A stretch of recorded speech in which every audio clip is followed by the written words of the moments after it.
Thank you for double-clicking your mouse tonight. You're listening to the Midnight Frightcast in 5, 4, 3, 2, 1.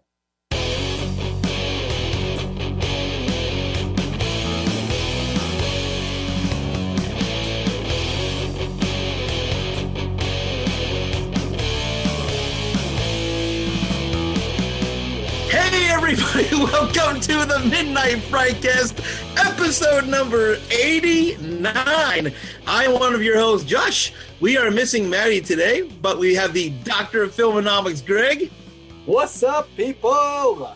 And the Doctor of Everything Else, Patrick. Hey everybody, how's it going? We are still in quarantine, we are still in COVID, but we are still talking horror. So tonight we got some cool stuff to cover, but first we're going to talk about what we've been watching. Of course, as usual, I'm going to pick on the Doctor of Filmonomics himself first. All right. You know, you'd think being in quarantine, I'd be watching a lot more, but I really haven't been watching a whole lot of anything. I've been trying to keep updated on The Mandalorian, which, holy shit, it's a great show. Oh, it really God. is. The last couple episodes have just been mind-blowing. Because I've been watching The Mandalorian, it's triggered my want to watch the Star Wars series. So I went back and I started with episode 1 and 2. Why I did that, I probably hate myself because, good God, they are still terrible. Yeah. It's your love for Jar Jar Binks. Oh, hell no. Actually, if anything, it'd be Natalie Portman, but that'd be about it. So I'm gonna knock out episode 3 probably tomorrow, and then I'm gonna get into the good stuff. So that's really all that I've been watching up to this point. Disney's made some really cool announcements lately, though, on the Star Wars front. I've never was a big Star Wars person. I feel like I'm the only person not watching The Mandalorian right now. But going back to episode 1 and 2, I think Hayden Christensen's coming back to play Vader. In, was it Kenobi? Is it the Obi-Wan Kenobi series? Yep. Yes. Yeah. So that might be kind of interesting. But they've dropped a bunch of Star Wars announcements this last week, which, again, if you're a Star Wars fan, I guess that's pretty cool. Not so much for me. They made all these announcements. And the only one I was really excited for was they announced a film called Lightyear, and I'm kind of interested in that. This isn't horror. So back to topic. Patrick, what have you been watching? After taking a brief hiatus from, after our 31 days of horror and not watching horror for a while, I got back on the bandwagon to catch a few more 2020 films. I spent some time on Shudder, a film called VFW. Still, I love the movie. Is it horror? Is it thriller? I'm not sure, but it's still a good fucking movie. Check out VFW. I watched a film called Porno. Yes! Yes. And it was an okay film. Oh. It was an okay film. Not going to hit my list for 2020, but it was an okay film. I caught a film called Bad Hair. I tried watching that one, and I could not get through it. I would say pass. I got all the way through, but I would say pass. The Mortuary Collection has landed on a few people's lists, so I thought I would catch that one. It's an anthology. Some of the stories were really, really good in there. But as a whole film, I'm not sold on anthologies hitting a top 10 list. I caught a film on Netflix called His House that I suggest for people to watch. It's hitting some 2020 lists. Really interesting, different style of horror. So I would suggest that one. And then I caught another one called Anything for Jackson, which is kind of like a reverse possession where an older couple that lose their grandchild try to put the spirit of the grandchild into the child of a pregnant woman. And some of the spooks, some of the scares in that were really interesting. And I felt that one's worth a watch as well. So that's what I've been watching. Patrick just smashed through either something that I've watched or something that's on my list to watch.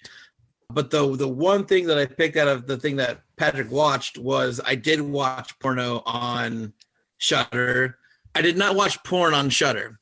I watched a film called Porno on Shudder. And you bet your ass that movie's going to smash on my top 10 list this year. Really? I fucking love that movie. Okay. I had so much goddamn fun in that movie. It was fun, but it was not it was It was described as a hilarious or outrageous comedy. It was not an outrageous comedy for me. You didn't laugh? You didn't laugh at that movie? I chuckled. I had so much goddamn fun during that movie. I'm not going to say I was rolling around on the floor laughing and shit during that movie, but again, when it comes to movies that just like have this super fun element, and it was like a nice like this 90s throwback. It did have that, yes. So there's like a lot of nostalgia in the movie also. So I had so much fun during that movie.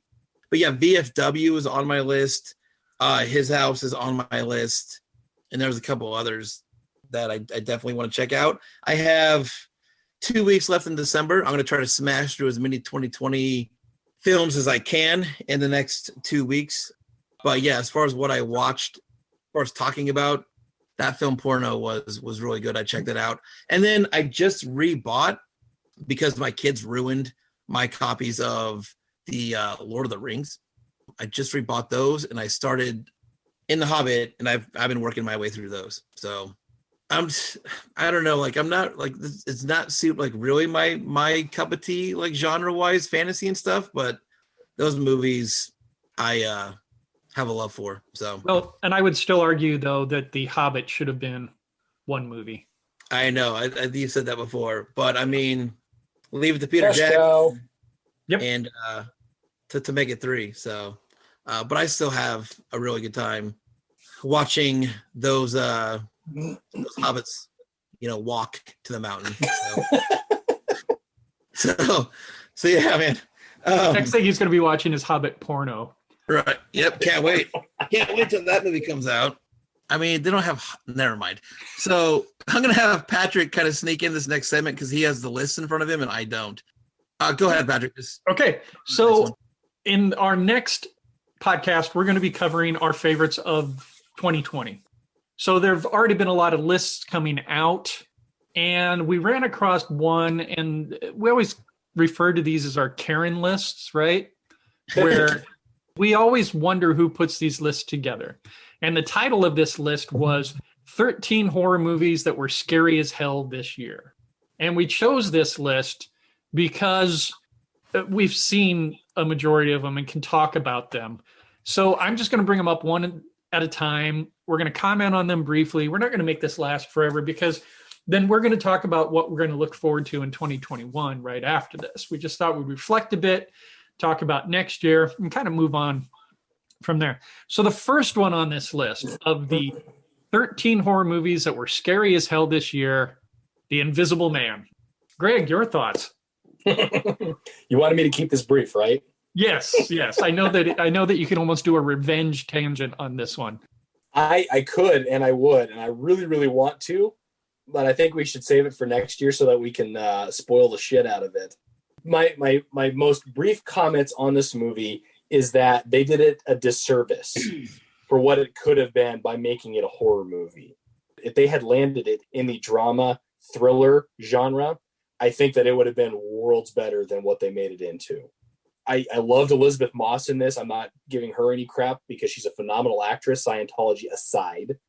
She did incredible with what she was given in this. But the fact that they went horror and they didn't make it almost a social commentary type drama thriller, I think just it lowered the bar for me significantly.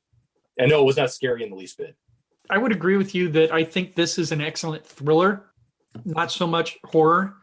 However, one would argue that this movie does have the social commentary with what women have to go through on a daily basis, just walking to their car, worrying, looking over their shoulders. I mean, just the pressures women have that men don't understand. I think they did handle a good commentary with that. Could have been taken a little bit further. The one drawback for me on this movie was the CGI. When it got into his outfit having issues, I think it dropped off a little bit there for me. Once again, the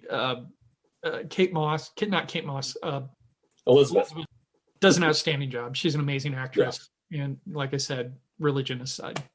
Side note, Josh, before I jump on, I'd be interested to get an all-female cast perspective on that movie. You know, it's easy to watch that and kind of understand where they're going from, but we're male perspectives. We don't understand the reality of that situation. So yeah, I think it'd be fun to see them deconstruct that movie. Absolutely. So Josh, go ahead. I'm sorry.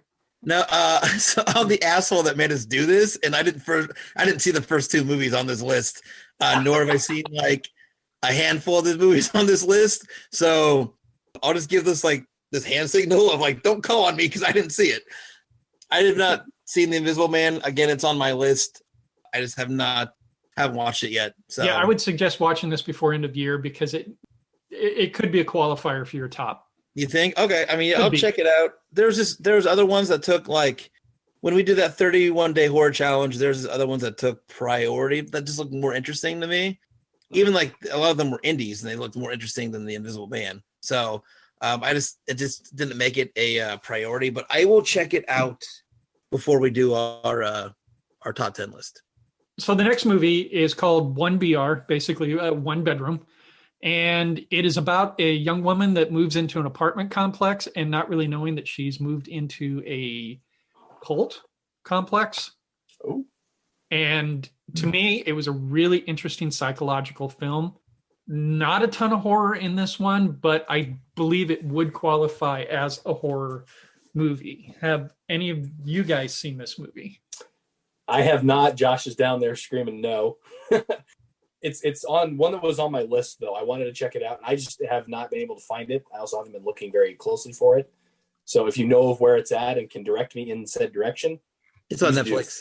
It is on Netflix. Is it on Netflix? Mm-hmm. Fantastic. It's actually sitting on my list on Netflix. I made a list. Once again, though, BuzzFeed, this is not a scary as hell film. Yeah. Number 3, The Grudge, the remake, the reboot, whatever you want to call this. Who's all seen this one? Yeah, I got this one. All right. This was not the fucking Grudge. They should have called it something different. This was 1,000% dog crap is what they should have just called it. I remember when the original Grudge came out and how effective that movie was. And I like John Cho. I like stuff that he does. I'm a fan of him as an actor. Lynn Shaye's in this movie too. I mean, it's got a good cast. They just did not. Their approach was really terrible when it came to this movie. And everything that made the Grudge scary, the original Grudge that made that movie scary, they took it all out of this. There's nothing in this movie that like no tension. I mean, there's nothing here that made this movie scary at all. And for a Grudge for a new generation of people that might go see this that didn't see the original Grudge, skip it. Don't watch this one. Go hunt down that original Grudge and watch that, or go further back and hunt down Ju-on and watch that. But do not watch this 2020 Grudge film. It's awful. Yeah, I agree with you on that. To me, it had typical Hollywood scares in it. It was not a reboot. It wasn't necessarily a remake. They call it the 4th installment of the series, of the franchise. I just don't think it held up to the other 3 at all. It was boring. Yeah. And that was part of the reason I didn't even want to see it. Just with reboots, remakes, or sequel, whatever bullshit they're doing right now, they're just not doing well with it. And it's like, I don't want to see your crappy reimagining of one of the greater horror movies from at least my growing upness. Right. So. Okay, number 4, The Hunt. This had a theatrical release, and it was in the theaters like a week or maybe 2, and then COVID shut it down hard. It's a group of people that wake up in a field, and they find out that they're being hunted. It was actually delayed in release because of the political tones of the film, and they thought it would be safer to release it later. Oh. I did have a chance to see this. The acting in this is amazing. The premise is really good. The kills, the fights are really, really good. Is it a scary as hell film? I don't believe so. It is a really good film, though, that hits just on the line of horror. Did anybody else have a chance to see this one? No, but that is one that I will definitely check out before we do. I will check that out before I'll check out The Invisible Man. Yeah. Because The Hunt was actually, I like it better than The Invisible Man. Yeah, that was on my list as well. Really interesting premise. I wouldn't say it's it's an original premise at all. Like the opening scene kind of reminded me of Hunger Games. Okay, gotcha. Just in a way where they had to run to the middle and grab the weapons and try to survive from that point on. But it always kept me guessing. And I'm not really looking forward to seeing Hillary Swank's face in it, but I mean, whatever. She does great in the combat, that's for sure. Okay. Yeah, a hell of a fight at the end of the movie. It's just really good, good choreography. Is it streaming somewhere? I believe right now it is a Prime rental. It's a Prime rental. Yeah, it's like $5.99, I think, on Prime right now. So Right. That was one of those that went early access on Prime, though. Yeah. So it may be lower. I don't know for sure. Okay. Number 5 is Josh's favorite of the year, Gretel and Hansel. Tell us how much you love that one.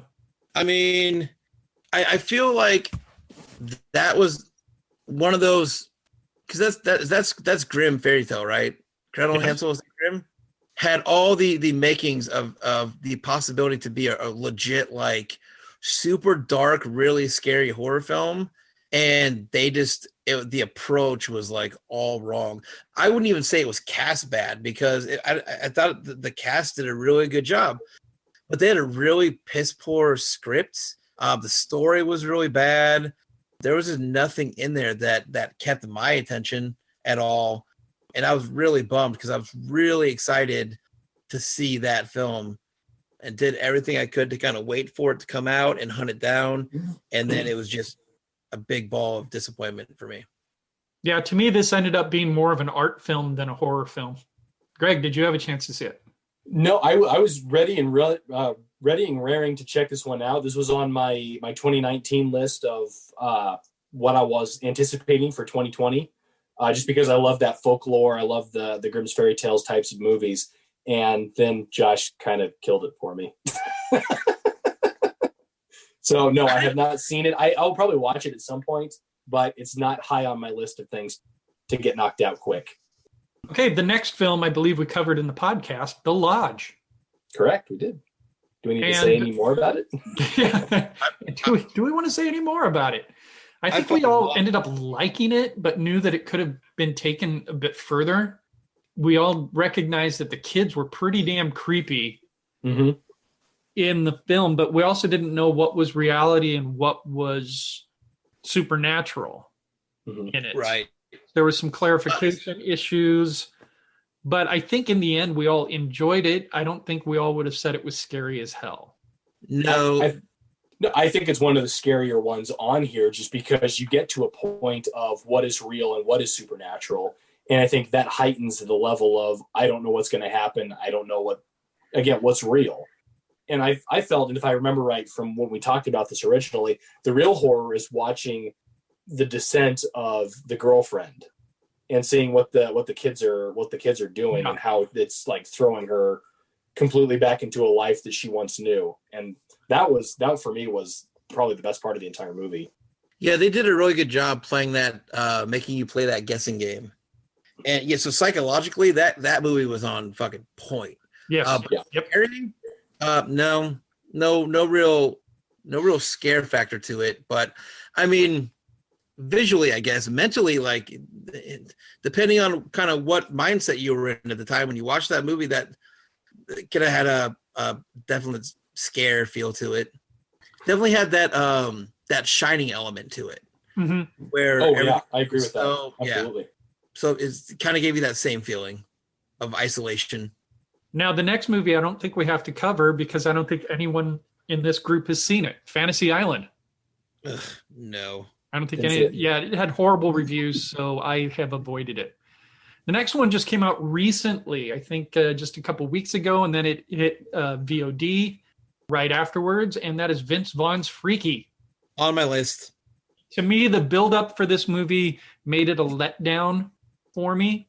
It's hitting a lot of top 10 lists, so I suggest everybody at least see it and make up your own mind about it. I thought Vince Vaughn did a very fine job, but I still don't see it being as great as it was made up to be. And like I said, maybe that was my own expectations being set too high, but this was one of those Jason Blumhouse new horror style movies that sometimes I think he misses the mark on.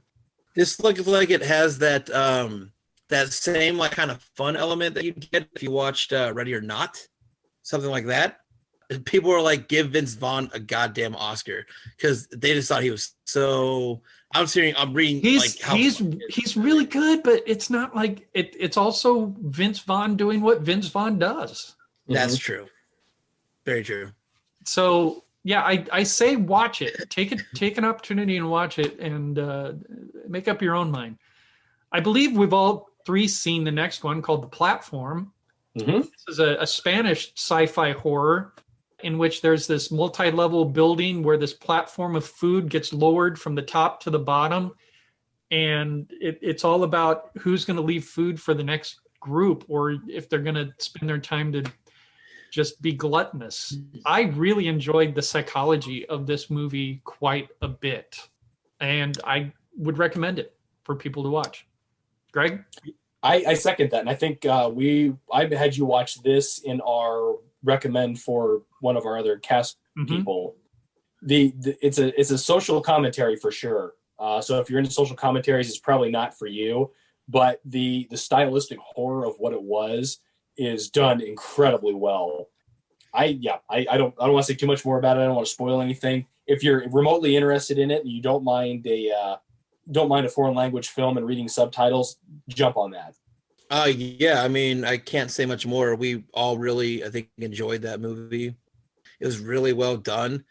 Again, not a scary film, but a very disturbing, visually disturbing film to watch. It's a real bummer of a movie, but again, really well done. Yeah. To me, not scary. So to end up on a list of scary as hell movies surprised me. The next movie, I don't think any of us have seen either. A movie called Swallow. Mm-mm. No, People are comparing it to like a My Strange Addiction style movie. So, I have not seen anything except for the last movie that's on this list. So the next okay. three, I'll jump to The Rental, which is Dave Franco's directorial debut, James Franco's younger brother. And it's an interesting film. It really is. For a directorial debut, I thought he handled it extremely well. There are lots of moments of tension in this film, but still it's kind of comes in at average for me. Greg, did you have a chance to see this one? I did not, no. Okay. I'm intrigued to check it out, though. I do like Dave Franco. He's growing more and more of an interest for me as a talent. I think the first place I ever saw him was in the 9th season of Scrubs, and I wanted to punch him in the face like minute one. So he's been kind of growing as somebody that I want to follow more and more since that point. Okay, then we've got two more movies on this list. I have not seen the next one. It is in my queue to watch, but I didn't add it to my queue because I thought it was a horror movie. So that's why I'm kind of surprised it's on this list, because even from the beginning and watching the trailer, I didn't feel it was a horror film. And that film is called I'm Thinking of Ending Things. Has anyone seen this one? Not. All right. So that's kind of up to us to watch it and see what it's about. It seems like the cast is pretty solid, though, looking at this picture. So it is about a woman doubting her relationship despite bringing her boyfriend home to meet the parents. Full of unexpected twists and turns that leaves viewers guessing until the very end. So that's I'm Thinking About Ending Things. And the last movie on this list is about the only one I think should be on this list, even close to being on this list. And that is the Shudder original Host. And it is a COVID-19 pandemic movie shot using Zoom and edited. I mean, obviously they used stuff outside of Zoom, but it was shot and edited as a pandemic movie. It was smart. It was intelligent. There were times where the tension was solid for several minutes at a time. I just think this really resonated well with me. I second that. You know, I know we're going to talk about our top 10 or top 5 or however many top movies for 2020. I almost want to give this one the top spot just because of what it was, what they did, and what we've all been through. Like, even if you're not a fan of horror movies, you should watch this movie because you will immediately understand exactly what's happening with it. Yeah, it unfolds right before your very eyes. It's as if you're sitting in a Zoom meeting like we are now, and shit goes down. Again, can't say much more.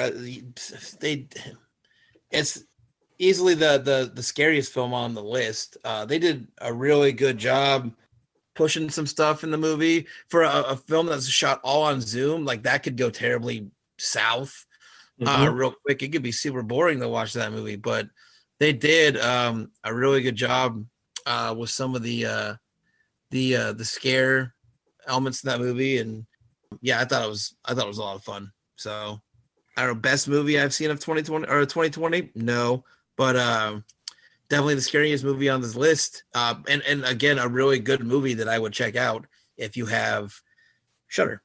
So that is the list by BuzzFeed, by the way. So I don't think I want to listen to BuzzFeed and their recommendations. With that being said, see none of these. Yeah, except the host. Definitely see the host. Yeah, but there's movies I recommend as movies, just not as necessarily scary as hell movies. We're just gonna go through a couple of things real quick before I hit our feature. Every year before we do our top 10, we talk about the films that we are excited for coming out the next year. You might hear some repeats because a lot of the films that we were excited about coming out this year didn't come out, and they're coming out next year. So there might be some repeats in here, but as excited for them in 2021 as we were in 2020, and hopefully they can actually be released and come out. With that being said, we're going to cover just a top 5, maybe pick 5 of 2021 that's coming out. Going through this list right now, I don't honestly know if I can even pick 5. It's tough. There's a lot of really good horror coming out in 21 if they come out. So yeah, Gregory. So I don't have a really good lead in. I've been jonesing for some hero action. Ever since Endgame, Spider-Man Far From Home came out, there hasn't been much in the way of superhero movies that look appealing or even remotely interesting. Obviously, we haven't gotten anything from Marvel on the theatrical front. So I did come across this movie, supposed to be released March 19th. Again, take that with a grain of salt because we could still be here 3 months from now. God, I hope not. Is a movie called Morbius. Yeah. Starring Jared Leto. It's a Spider-Man villain film, which done very similarly to what they did with Venom, but it looks a hell of a lot better. Not knocking Tom Hardy and what he did with Venom. You know, Jared Leto is an incredible actor. I think he's going to do some good things with this, and I think they're gonna take that to the next level with this movie. So I'm intrigued to see that one. April 23rd, they have listed Quiet Place Part 2. I'm very excited to see what they're going to do with that, where they're going to go, most of all. And, it looks exciting for me. May 25th, they have listed for Spiral, which is the reboot, the sequel, the I don't know what of the Saw series, but Chris Rock jumping in and taking a spin at the helm on that one. I'll check it out because I like the Saw series. I think it'll be interesting to say the least. Another one that crossed my mind, or when I was doing my research, that looked very interesting. September 24th is a release date for a movie called Dark Harvest. I don't know much about what the synopsis said. It looked interesting, and at this point, I just want to see something that looks interesting and that is a good movie. So that one is on my list. And then one that has to be announced, we've been all waiting for it, is the reboot of Jordan Peele's Candyman. Yeah. Spiral, like you said, is really going to be really fun. I think everybody in our group was looking forward to Candyman. So Morbius, again, I'm not a comic book person, but it looks super dark from like the little trailers you've seen. And like you said, Jared Leto kills it every time, and he couldn't do any worse than his Joker. That's fine. Yeah. Patrick, what are you looking forward to? Well, I couldn't come up with 5 because I can't get past just the one I'm looking forward to the most in 2021, and that is the Wrong Turn reboot. Are you being I missed serious? that one. No, I'm not being serious at all. Ah. I think that's going to be a pile of shit. You got me really excited because I'm actually looking forward to that. Are you? Yeah, I was never a Wrong Turn fan. I was never a Wrong Turn fan. Yep, big fan. So big, the ones that I'm looking forward to, obviously, you already mentioned A Quiet Place Part 2. You mentioned Candyman. I'm looking forward to Halloween Kills. yeah. And maybe I'm putting that too high up in my mind, but I'm looking forward to that one. The kid in me, I think, is just going to absolutely love Ghostbusters Afterlife. Mm-hmm. Oh yeah, I forgot about that. Comedy horror, it's light horror, whatever you want to call it. It's still horror, and I'm looking forward to that movie. The one that I'm looking forward to the most in 2021, we've talked about it before, is Terrifier 2. Yeah. I am jonesing for that hard. Yeah. So that is my list. I'll play cleanup because you guys listed a bunch that I'm like really looking forward to. But there's a couple that you didn't that I'm pretty excited for. A big one for me is the new Conjuring movie. I'm a big fan of James Wan and what he did with the Conjuring films. The Conjuring 3 looks really interesting. And scare elements, like that's the kind of shit that makes me really uncomfortable. Or those kind of films. So looking forward to Conjuring 3. Really looking forward to, Patrick already said it, but I'm going to double it because Ghostbusters Afterlife is going to be so much fucking fun. And I just know that movie is going to be worth waiting for that extra year. But I'm also looking forward to stuff like Godzilla versus King Kong. I like that kind of stuff. Halloween Kills, again, Patrick already said. But I think the big horror film that I'm really looking forward to for 2021, and I hope it comes out, is Guillermo del Toro's Antlers. That's what I'm really looking forward to. That movie just looks dark as shit, and del Toro's behind it, and I'm a fan of his stuff, and I'm really looking forward to Antlers. And there's so much more. Did you mention Last Night in Soho? Did you mention that, Patrick? You said that, right? I did not. You did not? Okay. Yeah, there's still so many movies coming out that I would love to see, but they're not on like my top 5. Gotcha. So, but yeah, killer list. 2021 is going to be a really good year for horror, especially since nothing came out this year. You know what I mean? It's all coming out. It's all dumping next year, plus whatever was supposed to probably dump next year. So it's going to be, if you're a horror fan, you're going to just be overloaded and be chasing, and good luck catching all of it. But I'm sure you all have your 5 or 10 or whatever that you absolutely have to see. Yeah. Looking forward to it. How do we feel about the 60-day horror challenge and starting in September next year? Crawl into a hole and die, man, because do we want to hate movies that much? No. But when it's been over a year since you've been to a movie theater, you might do it. Mm-hmm. If you're looking forward to just get back into that kind of space and watching the movies in that kind of format, might do it. Yeah. So, hey, let's talk about holiday films, since that's what we're going to be talking about here for our feature. Let's just cover some of our favorite holiday horror films that I guess you like to watch around this time that are in the horror genre. Let's cover some of those. Patrick, you want to go first? Yes. There's all sorts of Christmas holiday horror movies out there, and the quality ranges normally from really shitty to horrible. But there are some diamonds in the rough out there. There are some that really make watching a Christmas horror film enjoyable. One that we talked about before is A Christmas Horror Story. I think, Josh, you and I covered that when we resurrected the podcast, the Frightcast. A Christmas Horror Story is 4 years ago, whenever the hell it was. You and I covered that. Yep. And it was one of those I didn't think I would enjoy, and just ended up having a lot of fun with that movie.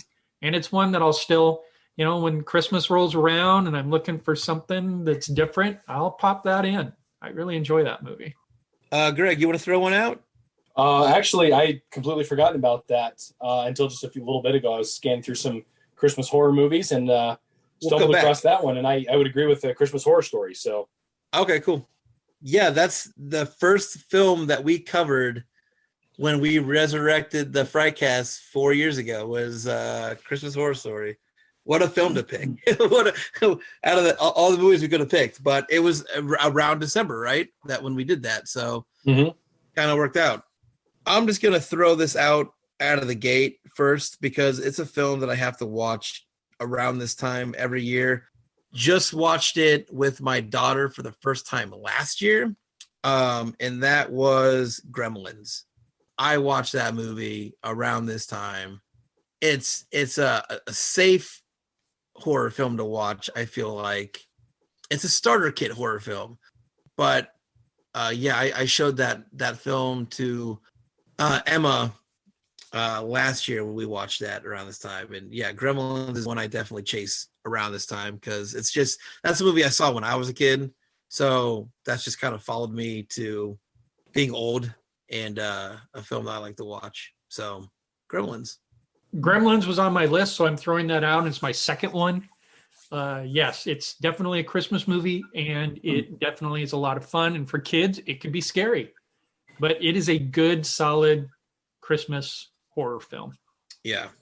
Greg, got another one? So yeah, I think one that could be thrown into that is it Christmas, is it Halloween movie debate is A Nightmare Before Christmas. Yeah. Not truly a horror movie, but it's Tim Burton created, so I think it falls into that weird could be anything category.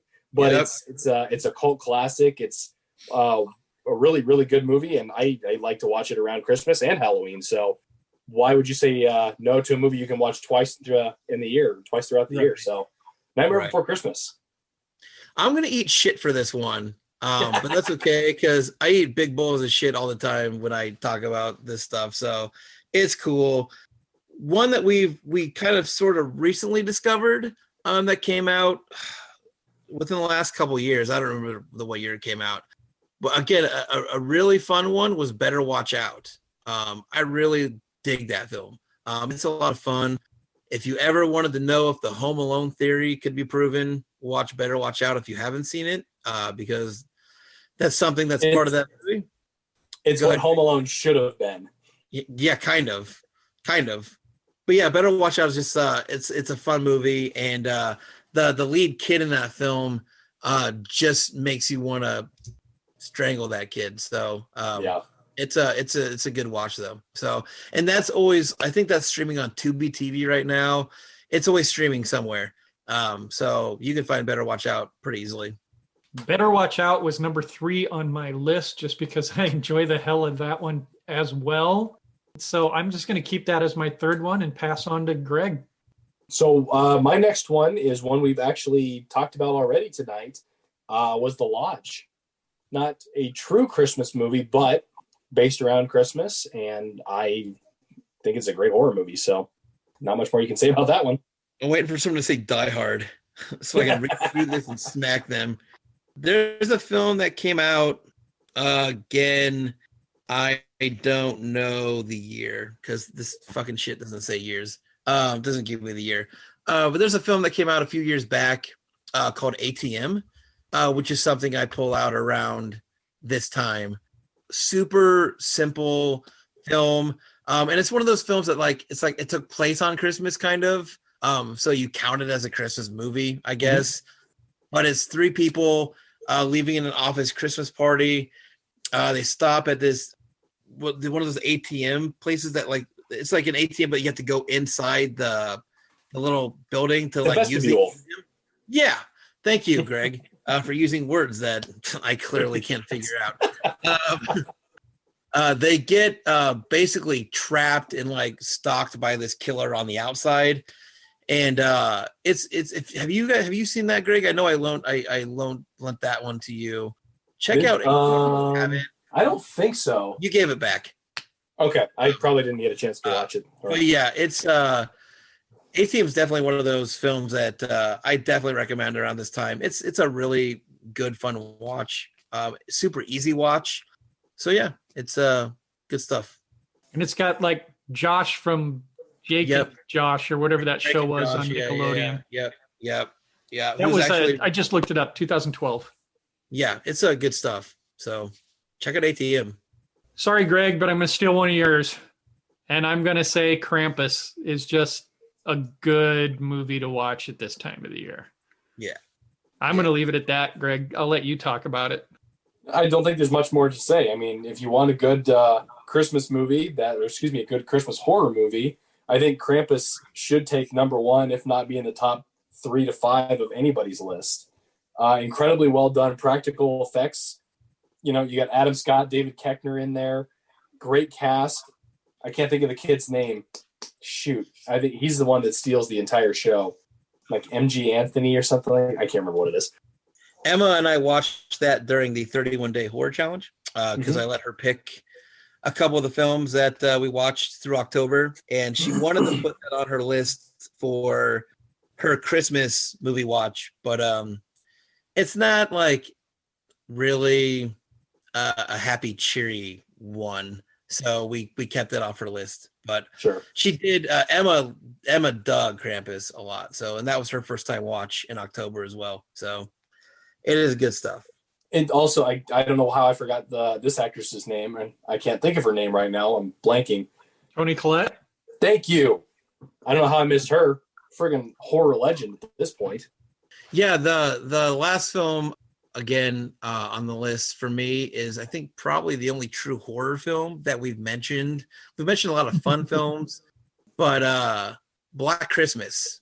Black Christmas is a true horror Christmas film that I feel like is on my list to watch and cover around Christmas every year. Are you talking about the original? Yeah, I did not check out that remake bullshit. I did not. I can't do it. Did you watch that? Yes, I did. It was a letdown. I mean, they didn't follow the story of the original Black Christmas at all. Yeah. They basically said it took place at a sorority. And that was pretty much all they took from the original. Yeah. Choosing not to chase anything outside of that original Black Christmas film. So there's your list of holiday horror films. Now you can't say, I don't know what to watch if I want to watch a horror film around Christmas. What do I watch? There's 15, or not 15 because there are some repeats, but there's a handful of films. We just threw them at you. Go check out some of them. They're all pretty goddamn fun. But speaking of holiday horror films, we're going to wrap it up. We're going to wrap it up with our feature. And because Patrick picked this feature, I'm going to let him talk about it, and he's going to give you the deets. I always give the deets. So anyway, here we go. Anna and the Apocalypse, 2017, running an hour 33, now showing on Hulu. A zombie apocalypse threatens the sleepy town of Little Haven at Christmas, forcing Anna and her friends to fight / and sing their way to survival, facing the undead in a desperate race to reach their loved ones. But they soon discover that no one is safe in this new world, and with civilization falling apart around them, the only people they can truly rely on are each other. IMDb rating 6.0, Metacritic score 63%, Rotten Tomato critic score 77%, and Rotten Tomato audience score 62%. All of which are low. I feel they're low. I really do. But it is consistent across the board with the audience ratings of IMDb 60%, Metacritic score 63, and Rotten Tomatoes audience 62. Yeah. So it is consistent. Maybe it's just us. Right. I'm going to pick on Greg first, and here's why. A couple reasons. A, Greg said that he didn't have a lot to say about it anyway. That's fine. But when you picked this film, Patrick, had you seen this, Greg? Had you seen it before? Mm-hmm. I have, yeah. Oh, you had? Okay. So I didn't know that. So my first thought when Patrick picked this was like, oh, Greg hates musicals. Let's do that one. So I was like, yes. So because I knew that part, Greg, what did you think of Anna and the Apocalypse? You guys ready? He's cracking his fingers. It's going to be bad. Here we go. No. This won't be bad at all.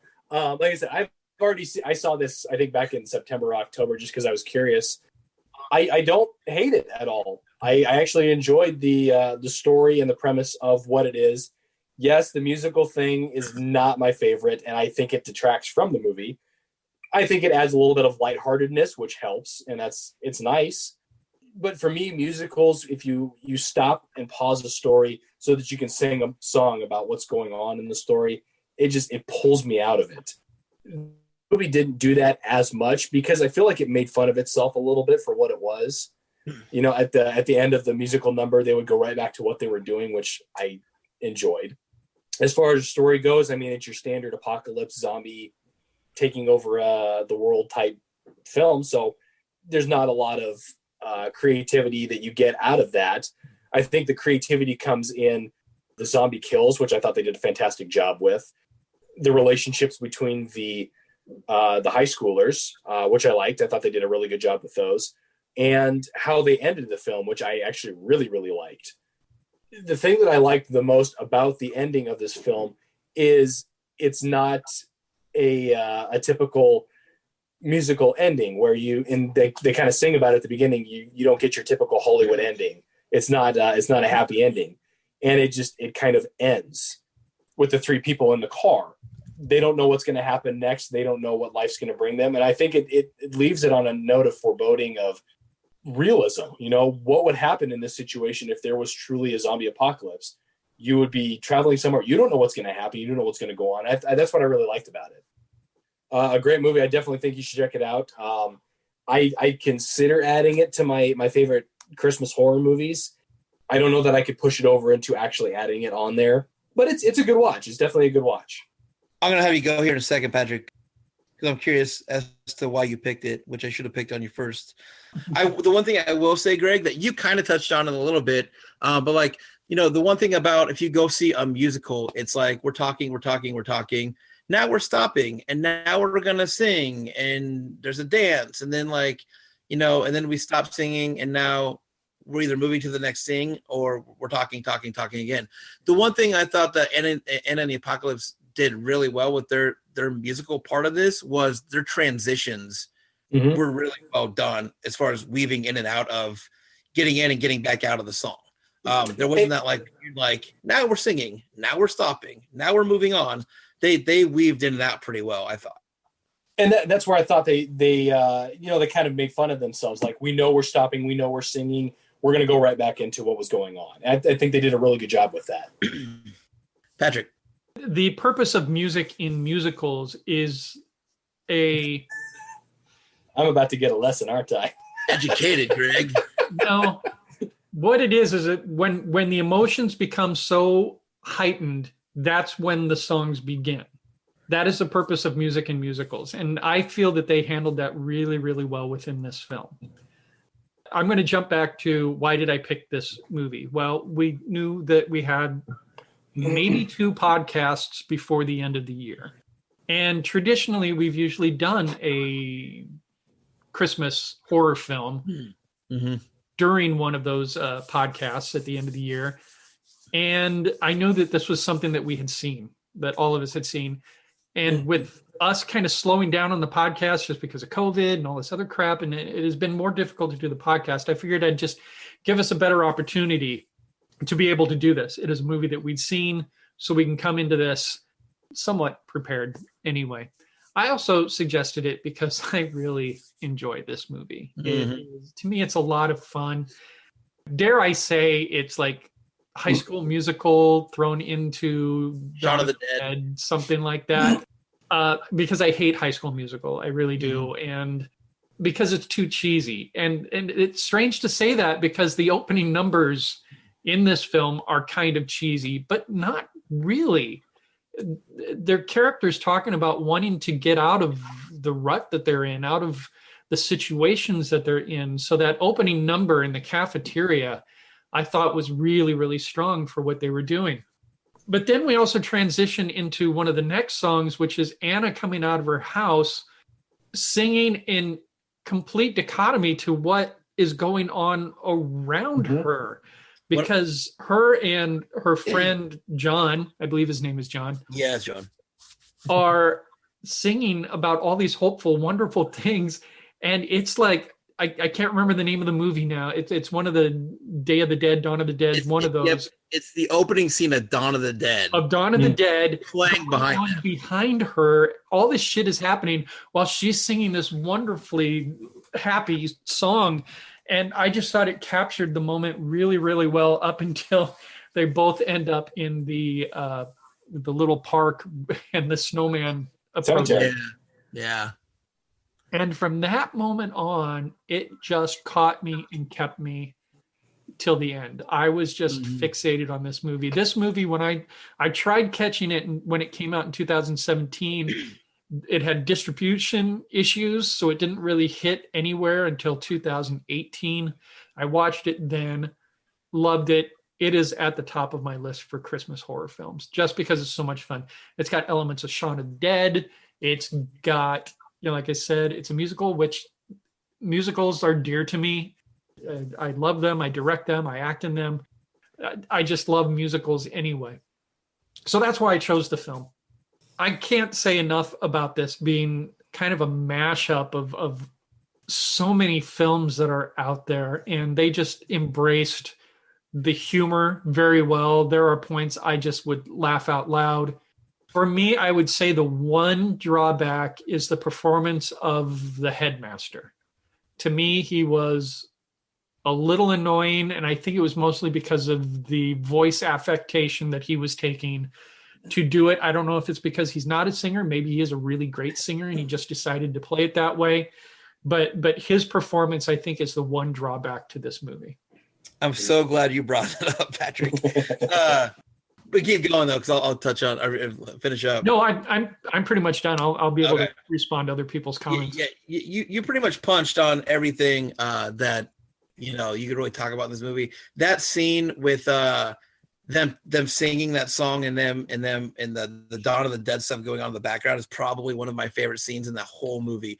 Yeah, I love the scene. All the songs are really catchy, but I also don't remember.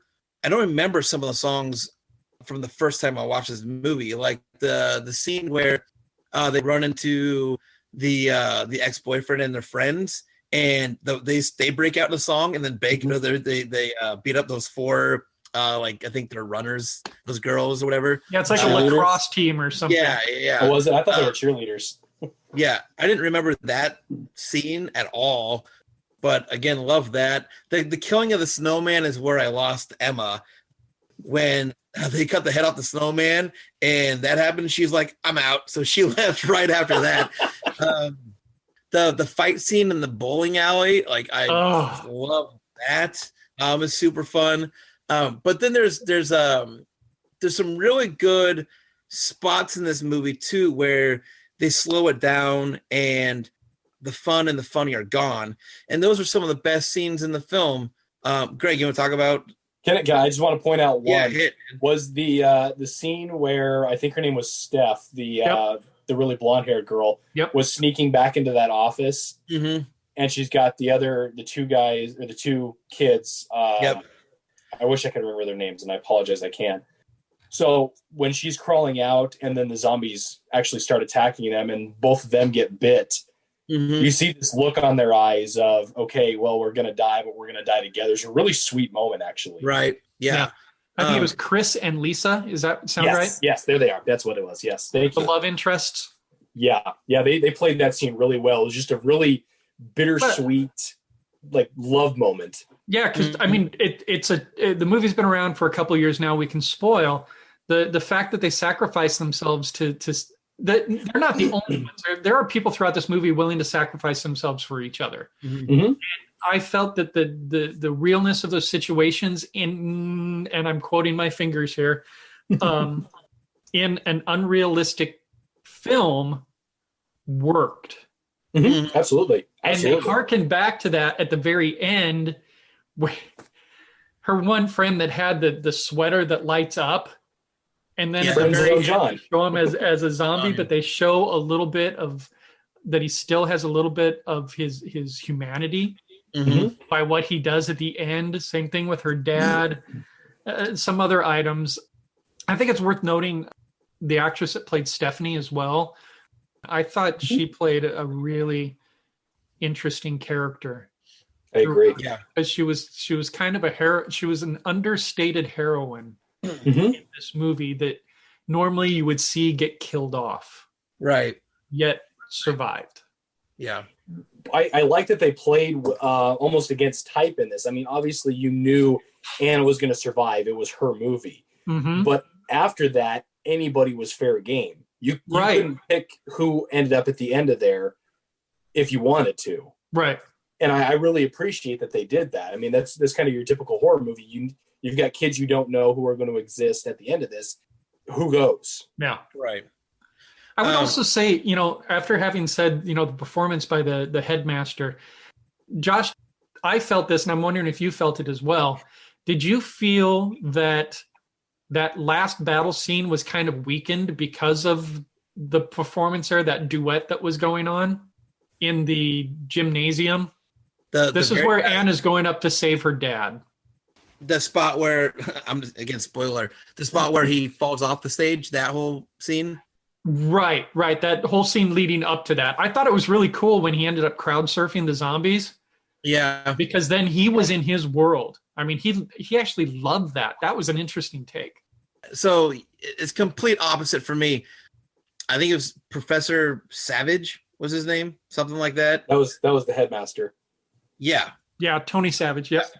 Was probably one of my favorite characters in the movie. Interesting. I dug that guy, but here's why. Now I'm going to go this really weird direction. That guy reminded me of Professor Hinkle from Frosty the Snowman. Whenever I think of that movie, like if there was a person that could play a real life version of Professor Hinkle from Frosty the Snowman, it would be that guy to me. I liked the headmaster. I thought he played the guy that he did a really good job playing a villain in that movie. He was the only villain beyond the zombies in that movie. And I thought it was really great that they put somebody in that movie to play that part. That it could have just been a zombie movie where those are the villains and those are the bad guys and that's what you deal with. But having this other like alive villain who's setting these kids up for absolute failure, I thought that was a great part to put in that movie. And I thought that guy, he had a really weird nasally voice. So I got that part of it, Patrick, for sure. But the actual character was a perfect drop into that movie for me. Yeah, I would agree with you on that. He was a very good villain to have in this because you needed to have someone other than the zombies. You needed to have an asshole in order to create more tension other than just life and death tension. Right. And the boyfriend wasn't it. And he could have been. Could have been. And that's what I like because it took him in a different direction than you expected it. Right. So just overall, like they hit so many different really good moments and spots in this movie, and they played every single range from fun and funny to just really dark and dramatic spots in this movie. And like I said, all the music for me was super catchy. So I will say the music is pretty catchy, but it's not music that's going to stick with you. Like a month after watching this, you're not going to remember the lyrics or the tune. You're 100% correct. Yeah, I will not. But it is catchy. And I got to say, the one song that I think Lisa, her name is Lisa, sings when she's talking about seducing Santa Claus. Yes. For a high schooler to sing something about that, about emptying his sack and all this other stuff, all the innuendo in that song, I was just laughing all the way through that. The only other spot I wish they would have put just one more little song was when John is a zombie and that shirt is lighting up and he's laying against the wall. I wish they would have just given him a tiny little song right there to sing as a zombie. That he grunts it would be hilarious. Yeah. That's the only other thing for me they could have put a spot in there for. But I can't say enough about this movie. If you haven't seen Anna and the Apocalypse and we didn't spoil it too much for you, it's on Prime. It's free. Chase it and go watch it because it's a lot Hulu. It's on Hulu. Hulu Maybe on Prime as well, but it's definitely. I watched it on Prime. Yeah. So yeah. So usually we rate on we rate the film. We rate on like a fear and a gore and overall. Tonight with Anna and the Apocalypse, it's going to be a fun Fun I think it's factor. a fun Yep. movie. Yeah, for sure. So going down the line, Gregory, fun factor, and in the apocalypse. Yeah, given the fact that it was a musical and I'm not usually drawn towards musicals, I did have a lot of fun watching this movie again. I would give it a 7. Patrick? As you can probably tell, I just had a lot of fun with this movie. It's just something I can turn on. I can play it in the background and still chuckle as I remember the scenes. I could sit and watch it for an hour and 33 and still enjoy it as much as I did the first time. I'm going to give this a fun factor of 8. Yep, I'm on that same 7-8 scale for fun factor. It's good stuff, man. Gore score, Greg. Gore score. I mean, it's a zombie film. You know, there's going to be some great creative deaths, and I don't think that this one skimped out on it. So I'll give it a 7 again. I think there was plenty of blood, plenty of gore, plenty of guts. You're getting it all, and it's all on screen. So 7. Cool, Patrick. There was a lot of blood in this one. I don't know so much about gore. I don't remember seeing a lot of viscera. I think the goriest kill was probably the snowman, which just made me laugh out loud. I'm going to give it about a 6 just from blood content alone. I noticed that there was a lot of like chunkiness within the blood. So I assumed that was like. Yeah, but I didn't see a lot of intestines or things like that are normally associated with a zombie film. The intestines came out in the final scene when the teacher got killed at the end. Yep. So for that, 6-7 is my count as well. So overall for Anna and the Apocalypse, Greg, what are we going? I don't think you're going to be disappointed if you watch this. If you love musicals and you love comedy, if you don't mind a little bit of blood, give this one a shot. Obviously, it's 2017, so if you've seen it by now, it's not a thing. But definitely give it a watch if you haven't checked it out. So overall, I'm going to stick with 7. I think it's a solid movie. Patrick? I think I'm going to go with the same rating that I gave the fun factor, because for me, that's what this movie is just a lot of fun. And I'm going to give it an 8. Would I recommend it to a friend? I would recommend this to anybody. I think this is a wonderful film. Could this be a starter pack movie? This could definitely be a starter pack movie. There just isn't, the violence, one could argue there's violence in this, but it's not gratuitous violence in any way, shape, or form. For a zombie film, I think it'd be a safe starter pack movie. Yeah, definitely. A safe movie to start with before you start getting into like the Dawns of the Dead and the ones where they actually take themselves seriously. Right. I'm going to go with an 8 as well.